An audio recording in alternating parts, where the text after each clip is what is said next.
네, IT에는 유독 어려운 단어도 많고 그래서 더 다가가기가 어려울 때가 많습니다. IT에도 커뮤니케이션이 필요하지 않을까라는 생각에서 IT 커뮤니케이션이라는 말을 만드신 분인데요. 시청해주신 여러분들께서도 어려운 IT를 쉽게 알려주실 IT 커뮤니케이션 연구소 김덕진 소장 모셨습니다. 안녕하세요. 네, 안녕하세요. 반갑습니다. 김덕진입니다. 정말 말씀을 잘하시는 걸로 유명하고 특히 AI에 대해서는 쏙쏙 이해가 쉽게 잘 이야기해 주신다고 소문을 자자하게 들었습니다. 감사합니다. 최대한 뭐 비유나 조금 쉽게 약간 이제 기술적으로는 정확하지 않을 수 있는 부분도 있지만 어쨌든 우리가 전반적인 맥락을 이해할 때 조금 더 쉽게 좀 설명드리려고 노력하고 있습니다. 저희가 쉬는 동안에 최근에 테슬라 하면 또 AI고 관련해서 옵티머스 로봇 소식을 들었는데 제가 영상을 봤는데 이거는 정말 사람인가라는 생각이 들더라고요. 거기서 일단 함정이 하나 있어요. 뭔가요? 영상이요. 트위터나 이제 X라고 그러죠. 거기 올라왔는데 실은 그 영상이 1.5배속입니다. 그러니까 실제 원래 하는 것보다 이 일론 머스크가 1.5배속으로 올렸어요. 역시 똑똑하네. 그렇죠. 그런데 그러더라도 정배속으로 보더라도 한 인간이 움직이는 거에 한 70에서 80% 정도의 속도가 나오거든요. 근데 이 정도만 나오더라도 얘가 쓸 데가 많겠는데? 라는 생각을 할 수 있게 되는 거예요. 화면에 나오는 것처럼 실제로 저 로봇이 잘하는 게 뭐냐면 색깔을 구분합니다. 그러니까는 이 색깔을 구분하는데 중요한 건 뭐 예전에 기존에 우리가 알고 있는 이 로봇들은 프로그래밍이 이미 돼 있어서 프로그래밍이 된 것만 하거든요. 근데 얘 같은 경우에는 자기가 가지고 있는 눈이죠. 그러니까 카메라라고 볼 수 있는데 그 카메라를 통해서 이게 초록색인지 파란색인지를 보는 거예요. 그래서 그거를 갖고 이렇게 구분을 하게 됩니다. 그리고 아까 증거에도 나왔지만 사람이 방해를 해요. 일부러 막 섞어놓고 막 이걸 또 골리기도 하는데 그걸 또 구분하기도 하고요. 저기 보면 멋진 동작을 하고 있죠. 저게 1.5배속이라는 건가요? 네, 맞습니다. 이제 근데 약간 이제 사람도 저렇게 쓰기 어렵잖아요. 근데 그렇죠. 저게 이제 어떻게 보면 요가에서 나마스테 하는 이제 동작인데 그런 동작도 할 정도로 이제 상당히 어느 정도의 코어 힘도 있다 뭐 이렇게 볼 수 있는데 저게 왜 놀랍냐면 한 1년도 안 될 전에 한 1년 전쯤에 실은 이제 일론 머스크가 이제 본인의 기술력을 이제 소개하기 위해서 저 로봇을 가지고 나온 적이 있어요. 근데 그때는 영상에서는 섰거든요. 근데 실제로 시연을 했을 때 얘가 이제 직선으로 꼿꼿이 서 있기도 힘들었었습니다. 그러니까 뒤에다가 뭐 이렇게 매달아 놨었어요. 그랬는데 지금 1년도 안 되는 사이에 저렇게 이제 어떻게 보면 남았을 때까지 하니까 도대체 저 기술이 어느 정도까지 진화할 것인가에 대해서 사람들이 상당히 관심을 가질 수밖에 없는 상황이다. 이렇게 말씀드릴 수 있을 것 같습니다. 남았을 때는 저도 너무 어려울 것 같은데 이렇게 어려운 동작까지 불과 몇 달이 안 돼서 가능했던 이유가 특별히 있었을까요? 네, 일단은 이제 앞서서 제가 이게 구분한다고 그랬잖아요. 근데 거기서 우리가 생각을 해보면 우리가 원래 테슬라 하면은 이 기계적인 요소도 있지만 상당히 관심 있는 게 소프트웨어적인 거잖아요. 그렇죠. 자율주행 기술. 근데 그 자율주행 기술이 기존에 가지고 있는 일반적인 회사의 자율주행하고 이 테슬라가 추구하는 자율주행이 좀 다릅니다. 어떻게 다르냐? 이 센서라는 게 있잖아요. 우리가 보통 카메라도 있지만 이제 자율주행차에 보면은 이제 레이더나 라이다 같은 이런 센서가 있죠. 그 센서가 어떻게 보면 이렇게 적외선 같은 걸 촥 쏴줘가지고 그걸 통해서 거리를 조절하는데 문제는 이게 비싸요. 그래서 이게 뭐 최소 몇 천만 원 단위의 이런 장비들이 있단 말이에요. 그러니까 지금 일론 머스크의 생각은 뭐냐면 이 장비가 없어지면 이게 저렴해질 거다. 근데 없애기 위해서는 그러면 카메라만으로 해야 되는데 카메라는 아직까지 여러 가지 한계가 있잖아요. 근데 그 한계를 극복하기 위해서 어떻게 해야 되느냐? 전 세계 사람들이 힘을 모으겠다라는 거예요. 그게 무슨 말이냐? 우리가 지금 테슬라 자동차를 타고 다니는 이 모든 기록이 테슬라의 클라우드의 어떤 데이터에 담기는 거죠. 그럼 데이터에 담기면 어떻게 되느냐? 사람이 예를 들어서 실제 운전을 하다가 위험한 장소가 있어요. 근데 그 위험한 장소를 카메라는 정확하게 못 봤는데 사람이 위험하고 비킬 거 아니에요. 그럼 거기서의 차이를 데이터가 학습을 하겠죠. 그럼 카메라로 못했던 거를 이 데이터가 학습을 하는구나라는 게 계속 쌓인다는 거예요. 근데 그 쌓인 데이터가 지금 어디까지 연결되느냐? 바로 지금 말씀드렸던 옵티머스 로봇까지 연결된다는 겁니다. 그렇게 되니까 어떻게 되는 거예요? 이 로봇의 뇌와 그리고 전 세계에 있는 자율주행차의 모든 뇌가 하나로 합쳐진다고 보시면 돼요. 그러니까 그 안에서 시각적인 것들, 평가하는 것들, 테슬라 차에서 가져온 데이터를 활용해서 이렇게 되다 보니까 결국에는 카메라만으로 모든 것을 구분하고 그 안에서 움직일 수 있는 기술력이 아주 빠르게 성장됐다. 그래서 이걸 기술적으로 엔드투엔드라고 하거든요. 끝에서 끝까지를 그냥 내가 직접 본 것만으로 하는 이런 기술들이 어떻게 보면은 상당히 놀라움을 주고요. 그래서인지 이제 최근에 이 주가에서도 좀 영향을 미치고 있죠. 해외에 있는 유명 이제 애널리스트들 같은 경우에도 결국엔 테슬라가 이제 향후에 중요한 것은 자동차가 아니라 이러한 AI 클라우드 기술 그리고 그 안에서 로봇 기술이다. 결국 이 슈퍼컴퓨터라고 하는 도조라고 하는 게 더 중요하다라는 리포트가 나오니까 실제로 뭐 이제 어떻게 보면 주가도 많이 오르기도 했고 맞아요. 이런 모습을 보여주는 게 어떻게 보면 향후의 모습이라고 볼 수 있을 것 같고요. 그리고 또 이제 우리가 이 로봇 중에 옵티머스에 상당히 주목하는 이유는 뭐냐면 가격입니다. 예, 왜냐하면 우리가 그럼 이 옵티머스 로봇이 그럼 전 세계 최고의 로봇이냐? 그렇진 않아요. 예, 그렇진 않고요. 우리가 다 알다시피 현대차에서 인수한 보스턴 다이나믹스라고 하는 회사가 있습니다. 그 회사의 영상을 보면 막 로봇이 막 백덤블링도 하고 막 뛰어다니고 점프하고 난리도 아니거든요. 근데 걔랑 얘를 비교하면 얘는 거기에 뭐 10분의 1도 못 미치는 성능이에요. 근데 중요한 건 앞서서 말씀드렸던 이 보스턴 다이나믹스의 로봇 같은 경우에는 수많은 연구원들이 하나의 로봇에 집중하고 있어요. 그리고 하나의 로봇을 만들 때 당연히 엄청나게 많은 돈을 들이고 이게 하나의 커스텀되다 보니까 뭔가 자유롭게 움직이다보다는 우리가 준 명령을 따라하는 쪽에 가깝습니다. 근데 이번에 나온 이 도조 얼마에 출시하려고 지금 일론 머스크가 하고 있는지 아세요? 얼마예요? 2만 달러입니다. 그러니까는 우리 1,400원으로 쳐도 2,800만 원이니까 중형차 가격보다 싼 거예요. 이게 근데 마진이 맞나요, 이게? 그러니까 그 기술 부분이 개발에 바로 있어서? 이제 아까 말씀드렸던 그래서 여기에 많은 센서를 빼고 이게 약간 움직임이 느리더라도 카메라로만 하려는 이유 결국 대량 생산하겠다라는 겁니다. 마치 이제 우리가 처음에 그 테슬라가 처음 나왔을 때 비슷했죠. 처음에 이 전기차가 과연 이게 되냐 그래서 처음에 전기차가 막 슈퍼카용으로 막 나오고 그랬잖아요. 근데 그게 조금 시간이 지나니까 우리가 다 알다시피 어느 정도 이제 대량 생산에 이제 어떻게 보면 성공했죠. 결국 그거라는 거예요. 이것도 한 3천만 원이 되지 않는 수준의 로봇, 그것도 인간 키 한 165cm 정도 되는 로봇이 실제로 이렇게 투입됐을 때 과연 이것은 어떤 식의 시장의 변화를 줄 것인가에 대해서 사람들이 기대할 수밖에 없고 그런 것들 때문에 뭐 기존에 있던 기술보다는 부족하지만 그럼에도 불구하고 상당히 관심을 받고 있다 이렇게 말씀드릴 수 있을 것 같습니다. 테슬라 자체도 차지하고 있는 점유율도 굉장히 크다 보니까 네. 그 안에 사용되고 있는 도조의 데이터 그리고 최근에는 그래서 일론 머스크가 엑스를 인수했다라는 소식들도 들리더라고요. 네네네. 그러면 테슬라 AI 기술이 어디까지 발전할지가 궁금한데 테슬라 일론 머스크가 또 이런 얘기를 했어요. 우리는 전기차보다 미래는 로봇이다. 네. 그러면은 로봇의 미래는 어디까지 저희가 봐야 될까요? 일단은 지금 테슬라에서 그리고 있는 아까 컷에서 말씀 주신 것처럼 X라고 하는 플랫폼을 인수한 것이요. 최근에 우리가 챗GPT 같은 생성형 AI 얘기 많이 하잖아요. 그럼 결국 거기서 로봇이 사람하고 대화를 많이 하려면 일단 사람의 말을 많이 알고 있어야 되잖아요. 근데 우리가 트위터라는 공간에 얼마나 많은 사람들이 대화를 했어요. 그 데이터를 실제로 원래는 이 트위터, 그러니까 그전에 이제 X가 되기 전에 트위터일 때는 연구자들이 그걸 접속을 해서 데이터를 이제 공유하거나 학습할 수 있었습니다. 근데 이번에 일론 머스크가 정책을 바꾼 게 더 이상 이 데이터에 대해서 이제 뭔가 이렇게 열어놓는 거 다 막겠다. 그리고 이제 사용자들한테도 나중에 돈을 받을 수 있다 이런 얘기를 했거든요. 결국 그렇다면 이 수많은 말 뭉치들을 이제 로봇에 학습을 하게 되면 결국에는 로봇이 뭔가 일도 하지만 자연스럽게 사람과 대화하고 그 안에서 뭔가 어떠한 뭐 감정적인 요소들까지 이야기할 수 있는 이렇게까지 좀 진화할 수 있는 것이 아니냐라고 생각하고 있고요. 그럼 이게 언제 오느냐? 일단은 뭐 일론 머스크가 워낙 이제 다 아시지만 좀 허풍이 좀 세긴 하죠. 그러다 보니까 이거를 좀 감안해서 듣긴 하셔야 되는데 어쨌든 일론 머스크가 얘기하는 건 이 도조라는 로봇 2025년부터 우리가 생산해서 사용할 수 있게 하겠다라고 얘기합니다.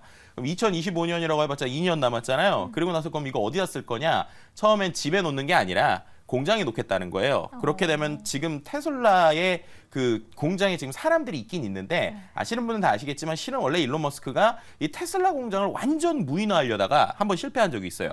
그래서 사람을 다 잘랐다가 그랬다가 이게 안 되니까 다시 사람을 불러왔거든요. 근데 2025년에 이 도조라는 걸 가지고 로봇을 만들면 옵티머스를 이제 지금의 공장에서 사람 대신 넣고 그리고 이제 원래 본인이 생각했었던 무인화 어떤 공장을 만들 수도 있다. 뭐 이렇게 생각해 볼 수 있는 부분도 있는 것 같습니다. 사실 전기차도 사람이 인력이 덜 필요한 부분도 있고 앞으로 사람들이 더 잘리지 않을까 전 너무 걱정되거든요. 테슬라의 일론 머스크는 원래 좀 해고 잘하기로 유명하기도 하고 한데 그렇다면은 지금 인간의 일자리가 위협받지 않을까라고 지금 시청하시는 분들께서도 좀 고민이 되시는 분들도 많으실 거예요. 근데 미국에서 실제로 인간을 대체할 수 있는 보안 로봇이 나왔다고 하더라고요. 네, 맞습니다. 그 예전에 그 스타워즈라는 영화가 있어요. 그 스타워즈라는 영화에 나온 로봇하고 상당히 비슷하게 생긴 녀석인데 K5라고 불리는 로봇입니다. 근데 저 로봇 같은 경우에요. 실제로 이미 잠깐 나왔지만 저 뉴욕의 타임스퀘어에 있는 지하철역에 이제 경찰 로봇이 배치가 되는 거예요. 저기에 카메라가 저렇게 달려 있잖아요. 저 카메라가 사람들을 인식을 합니다. 근데 원래 기술을 오히려 막아놨어요. 어떤 기술을 막아놨느냐? 저게 안면 인식이 돼가지고 사람이 누군지까지 원래 다 체크가 가능하거든요. 근데 그렇게 되면은 당연히 사람들이 이거 인권 침해다라고 할 거잖아요. 그래서 그 기술은 막아놨습니다. 하지만 사람인지 아닌지는 보는 거예요. 그럼 저게 언제 배치되느냐? 저게 낮에 배치되지는 않고요. 새벽 시간에 배치됩니다. 그러니까 사람들이 가장 피곤하고 힘든, 이게 경찰분들도 힘들 시간일 거잖아요. 그래서 밤 12시부터 새벽 6시까지 배치가 되고요. 솔직히 말하면 저것만으로도 돌아가는데 혹시나 사람들이 너무 놀랄 수도 있잖아요. 아니면 이제 사람들이 저 로봇에게 해코지를 할 수도 있겠죠. 그렇죠. 뭐 그래서인지 몰라도 지금은 일반 경찰과 저 로봇이 함께 배치돼서 실제로 뉴욕의 타임스퀘어 지하철에 이제 배치되기 시작했다라고 말씀드릴 수 있을 것 같고요. 저게 이미 뭐 공항이나 카지노 이런 데서 어느 정도의 보안성을 좀 인증받은 어떤 프로덕트다, 뭐 로봇이다 이렇게 말씀드릴 수 있는 것이죠. 저는 만약에 제가 사장의 입장이라면 이 로봇을 더 많이 쓰고 싶을 것 같아요. 왜냐? 값이 싸기 때문에. 그렇죠. 기업에겐 더 이득이겠죠? 네. 얼마나 싼 건가요? 이것도 참 비즈니스 모델 싸움인 것 같은데요. 처음부터 비싼 돈 내라고 그러면은 부담돼서 안 쓸 거잖아요. 이 로봇을 임대형으로 합니다. 임대형으로. 그럼 시간당 돈을 내는 거예요. 근데 시간당 얼마를 내느냐? 시간당 $9. 그러니까 한 12,000원 정도입니다. 그러니까 미국 기준으로 보면 오히려 최저임금보다 낮을 수 있는 거죠. 그래서 실제로 그 애덤스 시장, 그러니까 뉴욕의 시장이 어떤 얘기를 했냐면 최저임금보다 낮으면서 얘는 화장실도 안 가고 밥도 안 먹는다. 그렇기 때문에 훨씬 더 임무를 완벽하게 수행할 수 있다. 이런 얘기를 하고 있는 상황이고요. 실제로 2021년에 보스턴 다이나믹스 앞서서 말씀드렸던 현대차에서 인수했던 보스턴 다이나믹스에서 로봇 개를 만들었어요. 스팟이라고 하는. 원래 그 개를 처음에 요게 도입하려고 했었는데 그때는 사람들이 이거 인권단체들이 상당히 들고 일어났었습니다. 이거 문제 있다. 근데 이번에는 저렇게 좀 어떻게 보면 좀 귀여운 모양이라서 그런지 몰라도 어쨌든 인간과 함께 도입이 되니까 일단 좀 활용되고 있는 게 시작이 됐다. 확실히 몇 년 사이에 사람들의 시각도 많이 바뀌었구나라는 것도 느낄 수 있는 것 같습니다. 그래서 그런지 최근에는 생산형 AI 관련된 기술들이 정말 많이 발전이 되고 있어요. 각 기업들에서도 자기만의 생성형 AI를 만들고 있는데 지금 상황은 어떤가요? 말씀 주신 것처럼 우리가 알고 있는 전 세계 나스닥의 상위 7개 회사가 다 이 AI, 생성형 AI 시장에 뛰어들었죠. 그래서 언어 모델을 만들거나 자기들이 가지고 있는 프로덕트에다 붙이거나 이런 모습을 보여주는데 최근에 이제 아마존 같은 경우가 기억하실지 모르겠지만 원래 AI 스피커의 원조가 이제 아마존의 에코라고 하는 스피커가 있어요. 근데 그 에코가 상당히 쓰기가 조금 불편한 부분이 있습니다. 예를 들면 아마도 이 영상 보시는 많은 분들 중에 혹시 집에 뭔가 이런 AI 스피커 있으신 분들이 있을 거예요. 저 있습니다. 그렇죠. 뭐 TVO에 연결돼 있나요? 네, TV와 같이 연결돼 있어요. 그렇죠. 그럼 TV에 연결돼 있으면 하는 게 딱 TV 켜줘, 꺼줘. TV 켜줘, 볼륨 줄여줘. 그거밖에 없지. 걔한테 갑자기 인생에 대해 논해봐라 그러면은 저는 모릅니다. 저는 알아듣지 못하면 이러잖아요. 다시 한번 말씀해 주세요. 그렇죠. 하죠. 가끔씩은 이제 드라마에서 나오는 어떤 장면 때문에 혼자서 깜짝 켜져가지고 이제 사람들 놀래키도 하는데 이거의 문제가 기존에는 이제 사전 방식이라는 거예요. 그러니까 사전을 미리 만들어 놓고 명령 준 거에만 대답을 하니까 그 외에 자연스럽게 대화가 안 되잖아요. 근데 최근에 우리가 말하는 생성형 AI, 그러니까 라지 랭귀지 모델의 가장 핵심은 그냥 사람처럼 자연스럽게 대화한다는 거거든요. 그래서 그거를 이번에 아마존의 에코에 이제 탑재를 했습니다. 그러니까 이제 에코가 갑자기 똑똑해지는 거죠. 기계는 그대로 있는데 예전에는 명령을 제대로 못 받았는데 이제는 명령을 자연스럽게 받으니까 그 안에서 심지어 뭐 이렇게까지 되는 거예요. 제가 그냥 거실이 엉망이야 이렇게 얘기를 하면 얘가 보통 이 기계만 있는 게 아니라 그 기계랑 이제 예를 들면 로봇, 우리가 아는 로봇 청소기나 에어컨 이런 게 다 연결이 돼 있거든요. 그럼 그냥 나가기 전에 우리 집 너무 더러워, 거실이 엉망이야라고 얘기를 하면 제가 나가 있는 상황에 얘가 알아서 로봇 청소기 켜주고, 그죠? 그 다음에 그 안에서 뭔가 청소기 돌려주고 이런 형태들이 이미 가능해졌다는 거예요. 예를 들면 나 외출할게, 그럼 알아서 커튼 닫아주고, 그러니까 커튼 닫아줘라고 얘기를 하지 않아도 그렇게 연결되는 게 이제 시작이 됐고요. 아직은 이게 이제 영어 버전이긴 하지만 어쨌든 그렇게 돼 있고, 구글 같은 경우에도 상당히 최근에 언어 모델에 대한 어떤 변화가 있는데 그 중에 이제 또 이게 유튜브 영상으로 나가잖아요. 유튜버들한테도 상당히 도움되는 것들이 나오고 있습니다. 뭐 예를 들면 AI를 활용해서 자동으로 언어를 번역해 주는 것들이 나오기 시작을 했어요. 근데 그게 단순히 이제 이거는 유튜브의 기술은 아니라 다른 회사의 기술이긴 한데 연관된 뭐 스포티파이나 뭐 이런 데들이 나오는 거거든요. 단순히 목소리만 바꿔주는 게 아니라 목소리에 맞게 내 입모양도 이제 바꿔주는 거예요. 예를 들면 제가 한국어로 뭔가 이제 앵커님이 한국어로 뭔가 브리핑을 하고 있어요. 근데 그걸 영어로 바꿔달라고 하면 내가 영어를 못하는데도 내 목소리 톤으로 영어를 바꿔주는 것뿐만 아니라 입모양도 영어처럼 바꿔주는 거예요. 네, 거기다 당연히 자막은 있겠죠. 그러니까 그렇게 되니까는 실제로 이거 이제 언어의 한계를 뛰어넘을 수 있는 것이 아니냐라고 하는 것들이 이제 내년에 출시될 것으로 좀 보이고 있고요. 그 외에 뭐 다양한 것들이 좀 나오고 있는 상황입니다. 특히나 이제 구글 같은 경우에는 우리가 다 알다시피 뭐 지메일이나 여러 가지 그 어떤 구글이 가지고 있는 프로덕트들 있잖아요. 거기에 지금 이번에 익스텐션 형태로 붙기 시작을 했는데 마치 이제 챗 GPT 쓰듯이 제가 뭔가 워드처럼 이제 구글에 있는 닥스라는 데서 문서 쓰다가 막혔어요. 그럼 예를 들면 대본을 쓰다가 다음 내용을 모르겠어요. 그러면 챗 GPT처럼 구글 바드한테 물어보는 거예요. 내가 이만큼 썼는데 너 이거 내용 한 두 배로 좀 길게 만들어줄래? 그럼 얘가 잘 만들어줘요. 네, 이메일을 쓰는데 요즘에 또 이메일을 형식을 갖춰서 쓰는 것들 잘 모르시는 젊은 분들 많잖아요. 형식을 갖춰서 예를 들면 내가 사장님께 정중하게 내 연봉을 올려달라는 메일을 써야 되는데 어떻게 쓰면 좋을까라고 얘기를 하면 얘가 알아서 정중하게 메일을 써줘서 바로 메일을 보낼 수 있게 한다든지 이런 형태들처럼 다양한 것들이 좀 연계되고 있고요. 그리고 이제 미국 기준이긴 하지만 뭐 예를 들면은 제가 구글 검색창 같은 데다가 나 뭐 미국에 이번에 그랜드 캐니언에 한 3박 4일 여행 가고 싶은데 여행 계획 짜줘라고 하면은 여행 계획도 짜주는 것뿐만 아니라 뭐 예를 들면은 호텔을 자동으로 예약해 준다든지 뭐 이런 형태까지 연계되는 이런 것들이 좀 이제 상용화되고 있고 조금씩 쓸모 있는 AI가 우리에게 등장하고 있다 이렇게 말씀드릴 수 있을 것 같습니다. 요즘에는 챗 GPT가 그림도 그리던데요? 네, 맞습니다. 이게 이제 실제로 실제 기능도 오늘 이제 출시가 됐어요. 그러니까 두 가지가 출시됐는데 하나는 이제 달리라고 하는 이제 챗 GPT 오픈 AI에서 만든 그림 그려주는 도구가 있습니다. 텍스트 투 이미지라고 해서 우리가 상상력을 동원해서 아무거나 쓰면 그 쓴 거를 갖고 얘가 그림을 그려주기도 하거든요. 근데 그 그림을 그려줄 때 실제로 이제 이번에 달리 3로 그린 이미지가 있는데 이게 이제 아보카도 침대 뭐 이런 걸 만드는 거예요. 근데 이거는 이제 원래 없는 거잖아요. 네. 없는 건데 우리가 상상력을 동원하면 저런 것들 이제 그려주는 거예요. 그래서 실제로 달리 1, 2가 나왔을 때도 사람들이 상당히 놀란 게 디자이너들이 뭔가 내가 그냥 키워드로만 생각했던 어떤 영감을 실제로 구현을 해주는 거예요.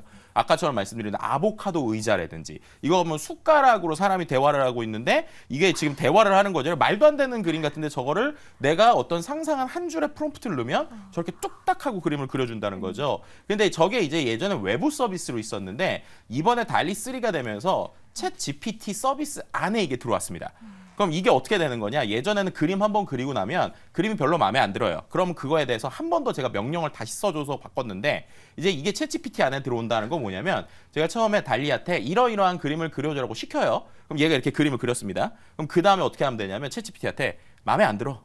야, 저거 지금 숟가락을 포크로 바꿔줘 라고 사람의 대화를 얘기를 하면 얘가 알아서 포크로 바꿔준다는 거예요. 그러니까 뭔가 사람 일러스트레이터랑 진짜 일하는 것처럼 이런 형태들을 가져온다는 게 상당히 놀라운 부분이고요. 그 다음에 또 한 가지 이번에 변한 게 있는데 오픈 AI의 그 챗 GPT가 이제 사진도 얘가 이해를 하고 음성으로 대화가 가능해졌다는 겁니다.